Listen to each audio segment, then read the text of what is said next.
Alright friends, it's time to get started on replacing our evap vent valve. That's going to be located on the passenger rear of your vehicle, directly in front of your axle. The axle is going to be coming out of your rear differential. Now we can see this area right here, and you have an electrical harness that leads to it. I'm just going to squeeze on the tab right where my index finger is, and I'll gently pull this down. Once you have it down, you want to inspect that area. If you see any funny colors, it's corrosion and it needs to be dealt with. This one has a little bit of sand in it, but otherwise it's okay, so I'll set it aside. Once you have that disconnected, let's continue on with a flat screwdriver or small pry bar. I'm going to try to get in between the plastic area and the frame and then gently pry it away. There we are. Now you're going to have two hoses on this. One of the hoses comes from this and it goes straight back. The other one is going to go straight forward. With that said, I'm going to try to get the straight back one first. I'll see if I can pop it off of where it's on here. Should just come right off. There we are. Now I'm going to grab onto the valve. I'll see if I can gently pull it down and pull off the forward hose at the same time.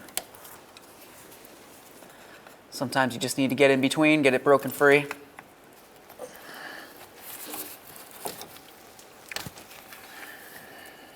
Here we are. Now we can go ahead and get this hose off of here. Just give it a little twist. There it is, friends. Now before we go ahead and install our new part, let's just have a look at our hoses. I always like to give them a squeeze, make sure they're nice and soft and pliable. Check them both, make sure they're good to go, and now we can get ready for our installation. To install this, I'm going to go ahead and take that hose that I had to remove. I'm going to slide it right on here. Make sure that it's bottomed out as close as it can go.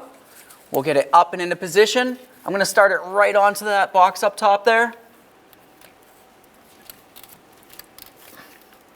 Slide that on as far as it can go as well. Super important. You don't want any leaks from your evap system. We'll make sure we do this hose as well. Press that on as far as possible. Once you're sure you have both your hoses on there, let's continue on by securing this into the frame. Line up the pitons with the corresponding holes, press it in. Make sure that's nice and secure, and now let's move along to the wiring. Go ahead and grab onto that. We're going to press it right up on here, listen for a click, give it a gentle tug to make sure it's secure. Double check everything, make sure your hoses are attached, make sure this is attached as well. Now once you've done all that, the last thing that you're going to want to do is go ahead and hop up into the passenger compartment and make sure you don't have a check engine light.